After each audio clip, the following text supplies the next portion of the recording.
अस्सलाम वालेकुम स्टूडेंट्स, मैं हूं राव जहांजेब अपने यूट्यूब चैनल फिजिसिस्ट जहांजेब के साथ। स्टूडेंट्स, आज के लेक्चर में हम चैप्टर नंबर 11 थर्मोडायनामिक्स के चंद इंपॉर्टेंट टॉपिक्स को डिस्कस करेंगे। तो चलिए स्टार्ट करते हैं अपने पहले टॉपिक, जिसको हम क्या कह रहे हैं, हीट। तो ये हीट क्या है बच्चे? अगर किसी सिस्टम में बहुत सारे मॉलिक्यूल्स मौजूद हों तो उन तमाम मॉलिक्यूल्स की टोटल काइनेटिक एनर्जी जो है वो हीट कहलाती है। ठीक है। और अगर हीट के यूनिट्स की बात करें तो एमकेएस सिस्टम और एसआई सिस्टम में जो इसका यूनिट है वो जाउल होता है, और सीजीएस सिस्टम में इसका यूनिट ईआरजी होता है। अब इस ईआरजी को जाउल में कैसे कन्वर्ट कर सकते हैं? 1 joule is equal to 10⁻⁷ ERG. ठीक है, ये इनकी कन्वर्जन होगी।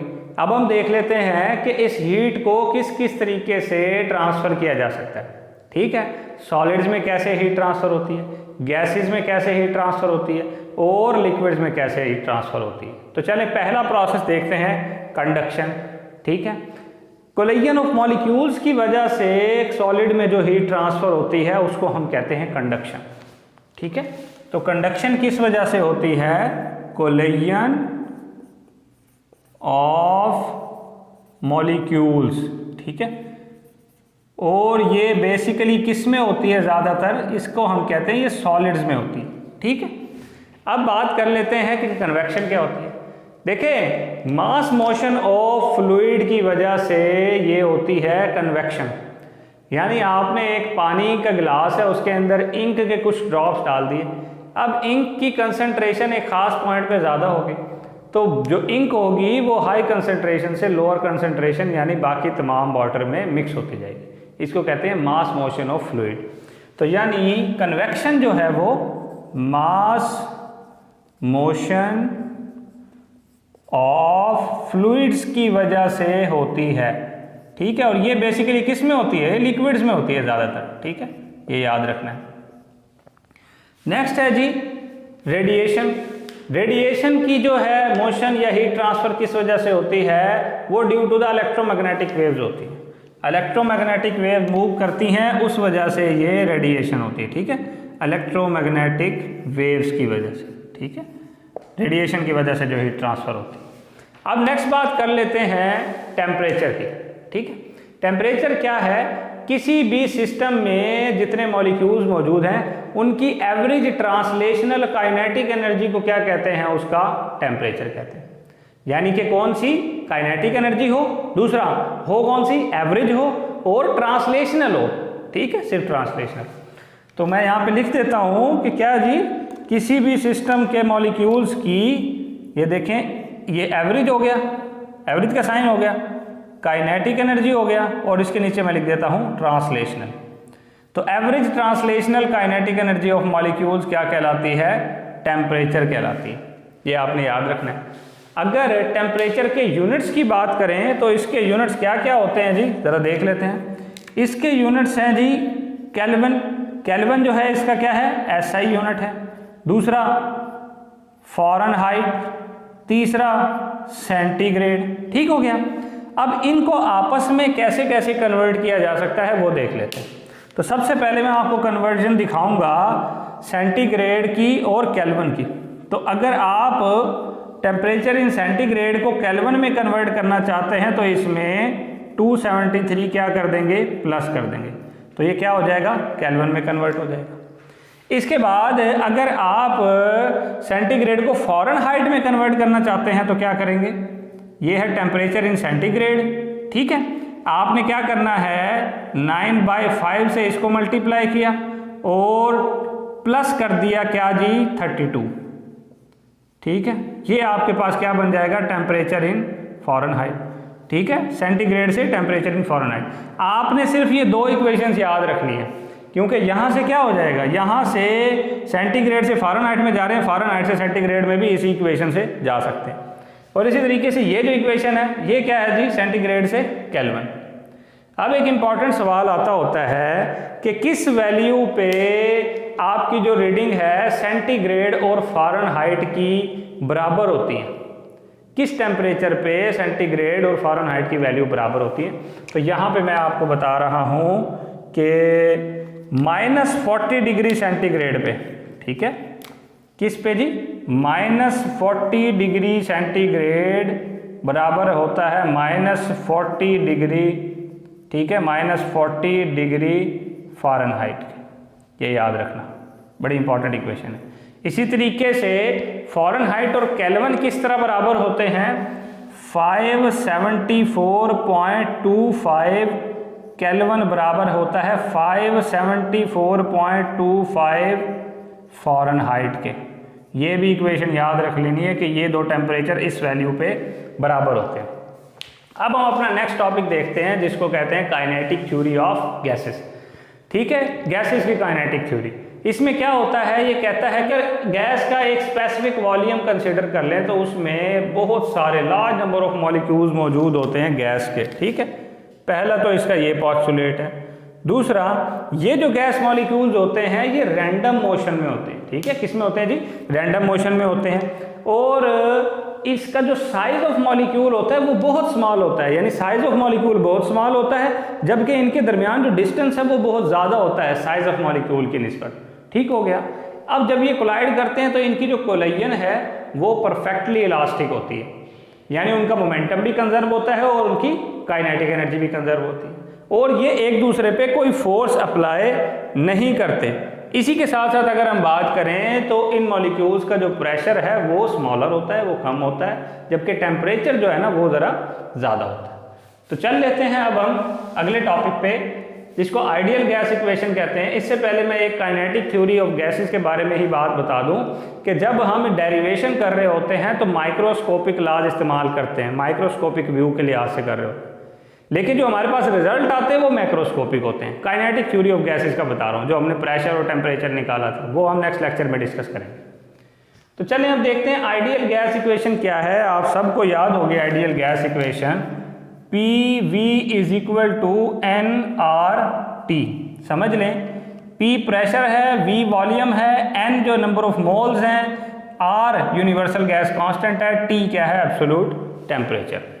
तो यहाँ से इसको मुख्तलिफ तरीक़ों से हम डिराइव कर सकते हैं।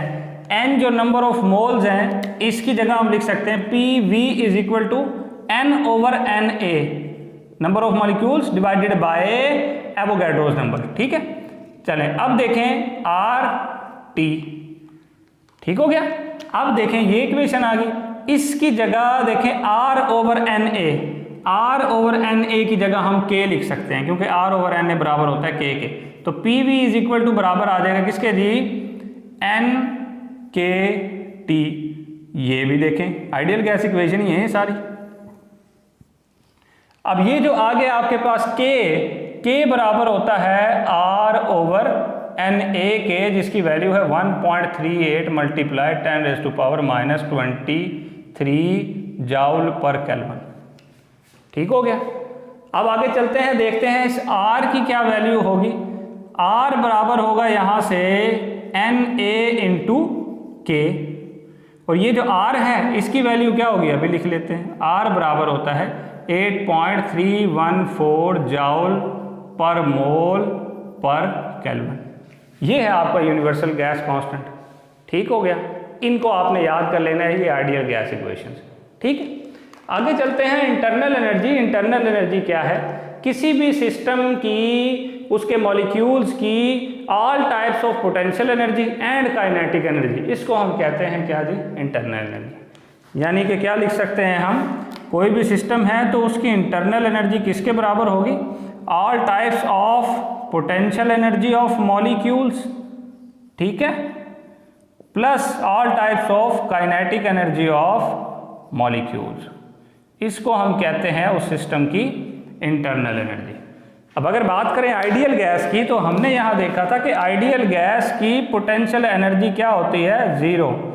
आइडियल गैस के मॉलिक्यूल्स की पोटेंशियल एनर्जी क्या होती है? ज़ीरो। इनकी पोटेंशियल एनर्जी नहीं होती।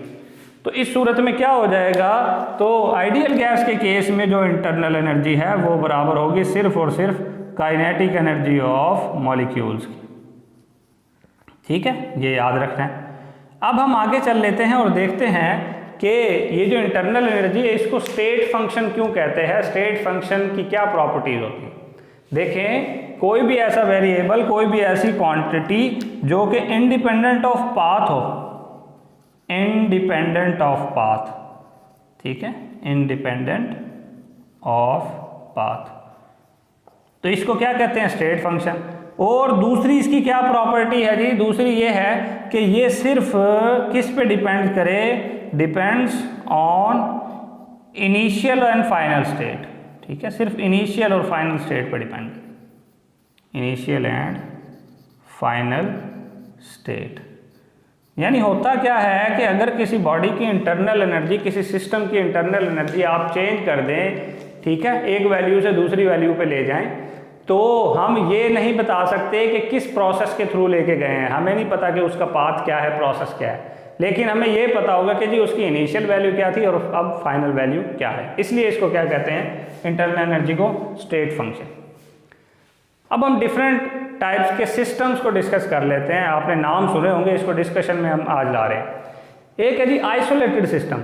किसको कहते हैं आइसोलेटेड सिस्टम? ऐसा सिस्टम जिसमें कोई हीट एक्सचेंज ना हो। पहली प्रॉपर्टी उसकी नो हीट, हीट की जगह क्यों लिख रहा हूं? No heat exchange. दूसरी प्रॉपर्टी कि उसमें कोई वर्क डन ना हो, नो वर्क डन। ठीक हो गया, नो वर्क डन। तीसरी प्रॉपर्टी क्या होगी जी? नो मैटर ट्रांसफर, यानी कोई मटेरियल भी ट्रांसफर ना किया जा सके, नो मैटर ट्रांसफर। तो ये तीनों प्रॉपर्टीज हैं किसकी जी? आइसोलेटेड सिस्टम की। इसमें ये तीनों चीजें नहीं होती। अब बात कर लेते हैं क्लोज सिस्टम की। तो क्लोज सिस्टम की जो पहली प्रॉपर्टी है वो ये है कि उसमें हीट ट्रांसफर हो सकता है, हीट ट्रांसफर हो सकती है उसमें।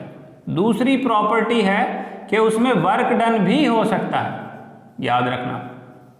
लेकिन तीसरी जो प्रॉपर्टी है क्लोज सिस्टम की, क्लोज सिस्टम में भी ये जो है मैटर, ये ट्रांसफर नहीं हो सकता, no matter transfer.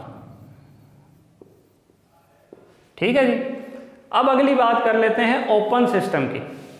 Open system कौन सा सिस्टम है जिसमें ये तीनों काम ही हो सकते हैं, यानी हीट भी क्या हो सकती है जी? ट्रांसफर हो सकती है। ठीक है, हीट भी क्या हो सकती है? ट्रांसफर। इसके साथ साथ इसमें वर्क डन भी हो सकता है। इसी के साथ साथ इसमें मैटर भी ट्रांसफर किया जा सकता है। तो ये आपने याद रखना है, जिस चीज का जिक्र हो उस चीज को आपने माइंड में रखना है। अब जो भी सिस्टम होता है उसके अंदर कुछ ना कुछ उसकी प्रॉपर्टीज होती हैं। ठीक है, तो वो जो प्रॉपर्टीज होती हैं उनमें से कुछ प्रॉपर्टीज जो हैं वो मास पे डिपेंड करती हैं और कुछ प्रॉपर्टीज मास पे डिपेंड नहीं करती। ठीक है, तो किसी सिस्टम की वो प्रॉपर्टीज जो मास पे डिपेंड नहीं करती उनको कहते हैं इंटेंसिव प्रॉपर्टीज। तो कौन सी होती हैं ये आप यहां पे बताएंगे जी? Independent of mass, independent of mass, यानी ये वो प्रॉपर्टीज हैं जो इंडिपेंडेंट ऑफ मास है, जैसा कि टेम्परेचर, प्रेशर। बात समझ में आ गई? मास पर डिपेंड नहीं करती। और अगर बात करें दूसरी टाइप की, तो दूसरी टाइप वो है जो कि मास पे डिपेंड करती हैं, डिपेंड्स ऑन मास। ये कौन सी हैं जी? हीट है, ठीक है, हीट है और वॉल्यूम है। इसके साथ लिख देता हूं, वॉल्यूम है। बात समझ में आ गई? ये एक्सटेंसिव प्रॉपर्टी। ठीक, अब आगे चलते हैं, डिफरेंट लॉज को डिस्कस करते हैं थर्मोडायनेमिक्स के। तो पहला लॉ है जीरोथ लॉ ऑफ थर्मोडायनेमिक्स। ये क्या बताता है कि फर्ज कर लें अगर तीन आपके पास सिस्टम मौजूद हैं, ए बी सी, ठीक है, तो इसको समझने से पहले हमें यह समझना जरूरी है कि थर्मोडायनामिक इक्विलिब्रियम क्या होता है या थर्मल इक्विलिब्रियम क्या होता है। थर्मल इक्विलिब्रियम से मुराद ये है कि ऐसी दो बॉडीज जिनके दरमियान हीट का ट्रांसफर ना हो रहा हो और वो आपस में कनेक्टेड भी हो लेकिन हीट ट्रांसफर ना हो रही हो, तो उसको कहते हैं ये दोनों बॉडीज आपस में थर्मल इक्विलिब्रियम। अब तीन सिस्टम हैं ए बी सी। हम क्या कहेंगे कि अगर सिस्टम ए और सिस्टम सी आपस में थर्मल इक्विलिब्रियम में है, यानी इनमें कोई हीट ट्रांसफ़र नहीं हो रहा।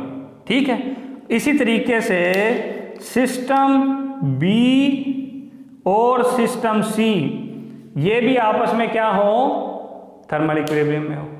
तो हम ये कह सकते हैं कि सिस्टम ए और सिस्टम बी भी आपस में क्या होंगे, थर्मल इक्विलिब्रियम में होंगे। ठीक है, तो ये आपने याद रखना है, थर्मल इक्विलिब्रियम। ठीक है, ये याद रखना है, और ये तीनों आपस में थर्मल इक्विलिब्रियम में होंगे। ठीक है, ए बी सी। तो ये था जीरोथ लॉ ऑफ थर्मोडायनेमिक्स। अब देखते हैं फर्स्ट लॉ ऑफ थर्मोडायनेमिक्स।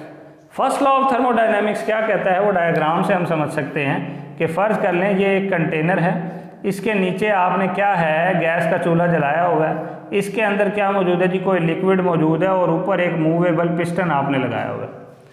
जैसे ही आप इसको क्या करेंगे, यहाँ हीट देंगे, हीट देने की वजह से यहाँ पे जो मॉलिक्यूल्स होंगे लिक्विड के या गैस के, उनकी क्या होगी, इंटरनल एनर्जी बढ़ जाएगी।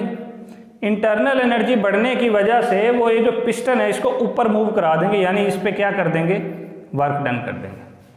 तो यही आपका फर्स्ट लॉ ऑफ थर्मोडायनेमिक्स, जो कि क्या कहता है कि जब भी किसी सिस्टम को हीट दी जाए तो वो उस सिस्टम की इंटरनल एनर्जी को चेंज करता है और साथ साथ वर्क डन भी करवाता है।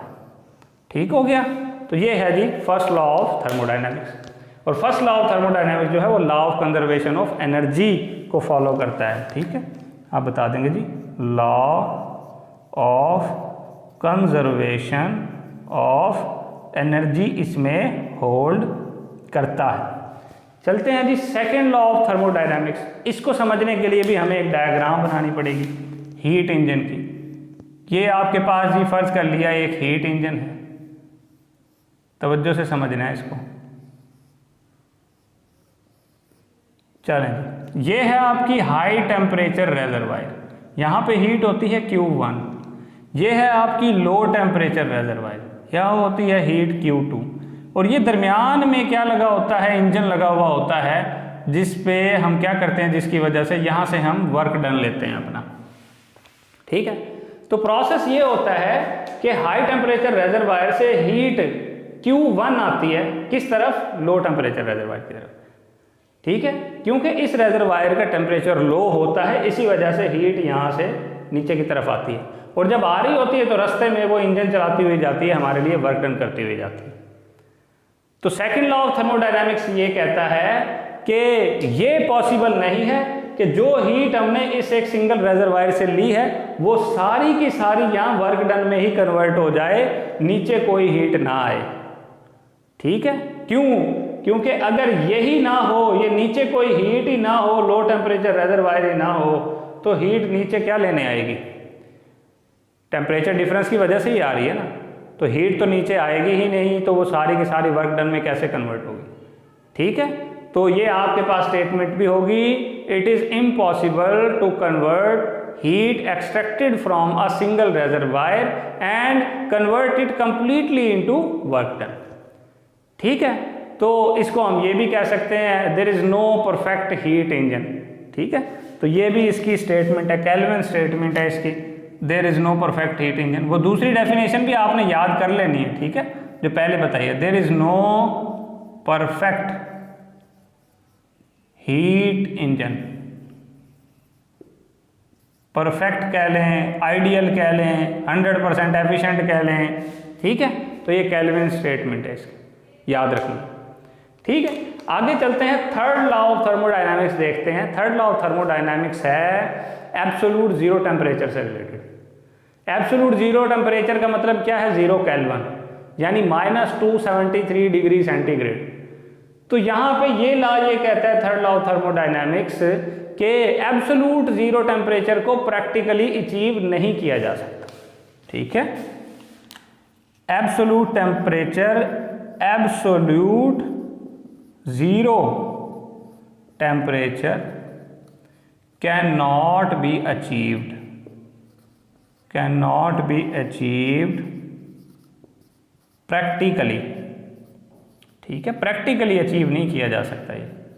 ठीक है, 0 केल्विन, या इसको 0 केल्विन लिख लो, या -273 डिग्री सेंटीग्रेड, ठीक है, तो ये है आपका थर्ड लॉ ऑफ थर्मोडाइनमिक्स।